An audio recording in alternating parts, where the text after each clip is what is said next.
आप देख रहे हैं Indian horror TV Ashok Kumar के साथ। दोस्तों, यदि आप हमारे चैनल पर नए हैं तो हमारे चैनल को सब्सक्राइब कीजिए। दोस्तों, आइए टाइम ट्रैवल का पार्ट 2 शुरू करते हैं। अब तक आपने देखा कि एक बड़ी ही भयानक आवाज़ को सुनकर अमित, विकास और नीरज एक और जाने लगते हैं जहाँ से वह आवाज़ आ रही थी। वहाँ पर जाकर जब वे सामने का नज़ारा देखते हैं तो तीनों के दिल की धड़कनें मानो रुक ही गई हो, क्योंकि सामने वही 10 फुट लंबा आदमी, जिसका चेहरा नहीं था, अपने हाथ में एक बड़ी सी छुरी लेकर एक लाश के टुकड़े टुकड़े कर रहा था। उसके हाथ और पूरा शरीर खून से लथपथ और चारों तरफ उस आदमी के खून का ही तालाब सा बिखरा हुआ था। चारों तरफ खून ही खून था। तभी नीरज देखता है कि उसके ही बगल में एक औरत बैठी हुई है। नीरज जब उसे देखता है तो वह हैरान हो जाता है, क्योंकि ये वही औरत थी जो इनकी गाड़ी के आगे आई थी और जिसे बचाने के लिए नीरज ने ब्रेक लगाए थे और इनका एक्सीडेंट एक पेड़ से हो गया था। नीरज जब अमित और विकास को बताता है तो उन दोनों के रोंगटे भी खड़े हो जाते हैं। नीरज कहता है, भाई, हमें यहाँ से निकल जाना चाहिए। ये सब आपस में बातें कर ही रहे थे कि इतने में ही वह देखते हैं कि वह औरत अब वहाँ पर नहीं थी और उस आदमी ने भी अब उस लाश को काटना बंद कर दिया था। वह आदमी बस एक ही जगह पर सुन हुआ बैठा हुआ था। तीनों देखते हैं, परंतु आसपास उन्हें कहीं भी वह औरत दिखाई नहीं दे रही थी। इतने में ही विकास और अमित के कंधे पर पीछे से कोई हाथ रखता है। दोनों डर के मारे सफेद पड़ जाते हैं। दोनों धीरे धीरे पलटते हैं तो जोर से चिल्लाते हैं।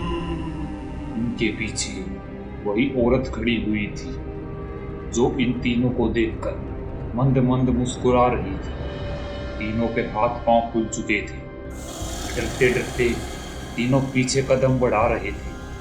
तभी तीनों एक बड़ी सी फौलादी चट्टान की तरह जैसे किसी से टकरा गए। वे जब पीछे मुड़कर देखते हैं तो पीछे वही 10 फुट लंबा आदमी खड़ा हुआ था। उन दोनों ने इन तीनों को घेर लिया था। तीनों के हाथ पांव थर थर कांप रहे थे। तभी नीरज कहता है कि विकास, अमित, भागो उस ओर। तीनों एक और भागते हैं। तीनों घोड़े की रफ्तार से उस सुनसान एरिया में भागते जा रहे थे। रात के सन्नाटे और वीराने में इन तीनों के कदमों की आवाज गूंज रही थी। नीरज और विकास भागते भागते जब पीछे देखते हैं तो उनके कदम एकदम से रुक जाते हैं, क्योंकि उनके पीछे अमित नहीं था। नीरज कहता है, विकास, अमित कहाँ गया? विकास भी अपनी गर्दन को यहाँ वहाँ घुमाता है, परंतु उसे अमित कहीं पर भी दिखाई नहीं दे रहा था। कि तभी इन दोनों को सुनसान इलाके में अमित के चिल्लाने की आवाज सुनाई देने लग जाती है। विकास कहता है, ये तो अमित की आवाज है। नीरज, जल्दी चलो। अमित को बचाने के लिए नीरज और विकास उस दिशा में भागते हैं जहां से अमित की आवाज आ रही थी। अमित की दर्द के मारे कराहने की आवाज इन्हें साफ साफ सुनाई दे रही थी। जब ये उस दिशा में जाते हैं तो देखते हैं कि अब उस 10 फुट लंबे आदमी ने अपने सामने ही अमित को लेटा रखा था और अमित जोर जोर से अपने आप को छुड़ाने की कोशिश कर रहा था। अमित तड़प रहा था। उसे किसी रस्सी से नहीं बांध रखा था, परंतु उसे देखकर ऐसा लग रहा था कि जैसे वह बंधा ही हो। शायद इन दोनों की शैतानी शक्तियों ने अमित को जकड़ लिया था। वह औरत, जिसका शरीर अब 2 हिस्सों में कट चुका था, उसके ऊपर और नीचे से खून बह रहा था। वह मंद मंद मुस्कुरा रही थी। उसने उस लंबे आदमी की तरफ, जिसका चेहरा नहीं था, अपनी आंखों से इशारा किया तो अगले ही पल उसने इन दोनों की आंखों के सामने ही अमित की गर्दन को उसके धड़ से उड़ा दिया। दोनों की चीख निकल गई। तभी ये देखते हैं कि इन दोनों की नजर अब इन पर पड़ चुकी है। नीरज कहता है, विकास भाग भाई। विकास को नीरज दोनों वहां से सटपट भागने लग जाते हैं। भागते भागते दोनों काफी दूर तक आ जाते हैं। वीराने में इन दोनों के भागने की आवाज साफ साफ सुनाई दे रही थी, परंतु इन्हें अपने आसपास उस औरत के चिल्लाने की आवाज अभी भी सुनाई दे रही थी। वे भागते भागते काफी दूर आ चुके थे, परंतु वह आवाज थी कि इनका पीछा छोड़ने का नाम ही नहीं ले रही थी। विकास और नीरज अब बहुत थक चुके थे। वे एक जगह पर रुकते हैं और हाफने लग जाते हैं। नीरज विकास से कहता है, भाई हम काफी दूर आ चुके हैं, परंतु यह जंगल तो खत्म होने का नाम ही नहीं ले रहा है। हमें पता ही नहीं चल रहा है कि हम किस ओर आ जा रहे हैं। विकास भी कह रहा है, हाँ भाई,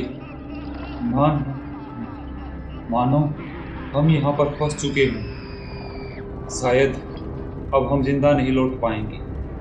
विकास यह कह ही रहा था कि वो नीरज की तरफ देखता है तो नीरज की आंखें फटी हुई थी। नीरज विकास के पीछे बस मुंह फाड़े देख रहा था। विकास नीरज से कहता है, क्या हुआ भाई, क्या हुआ? नीरज धीरे से अपनी उंगली से इशारा करता है, विकास पीछे देखो। विकास का गला एकदम से मानो रुक सा गया हो। विकास धीरे धीरे पीछे पलटता है तो उसका दिल की धड़कनें मानो बंद ही हो गई हो। उसके पीछे वही औरत और वह बिना चेहरे का 10 फुट लंबा आदमी खड़ा हुआ था। अचानक ही उस औरत के ऊपर का धड़ विकास के पास आ गया और उसका मुंह मानो किसी बड़े शैतान की तरह खुल गया और उसने नीरज की आंखों के सामने विकास को पूरा जिंदा निगल लिया। नीरज की तो हाथ पांव फूल चुके थे, उसका खून जम चुका था। नीरज के तो मानो हाथ पांव जम से गए। नीरज जैसे तैसे वहां से भागने की कोशिश करता है, परंतु वह लंबा आदमी नीरज को अपने हाथ को लंबा करके उसे पकड़ लेता है। उसका हाथ मानो किसी रबड़ की तरह हो गया हो।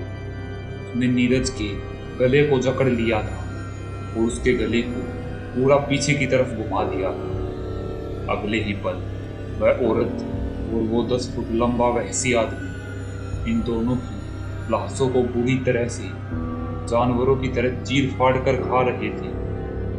अगले दिन इन तीनों की गाड़ी एक पेड़ से टकराई हुई मिलती है। पुलिस छानबीन करती है, परंतु इन्हें तीनों दोस्तों का नामो निशान ही नहीं मिलता। आसपास के लोगों से पूछते हैं, परंतु किसी को भी नहीं पता कि ये तीनों आखिर गए कहाँ। माना जाता है कि वह रोड आज भी रहस्यमय तरीके से लोगों को अपने अंदर समेट लेता है और वहाँ पर कोई भी रात के वक्त तो क्या दिन में भी नहीं जाता। तो अगर आप भी ऐसे ही किसी सुनसान सड़क पे जाने का सोच रही हैं तो सतर्क हो जाओ। और अगर आपको ये कहानी अच्छी लगी हो तो जल्दी से वीडियो को लाइक, कमेंट और शेयर कीजिए। चैनल पर नए हैं तो चैनल को सब्सक्राइब कीजिए। हम जल्दी मिलते हैं ऐसी ही एक और डरावनी और खौफनाक कहानी के साथ।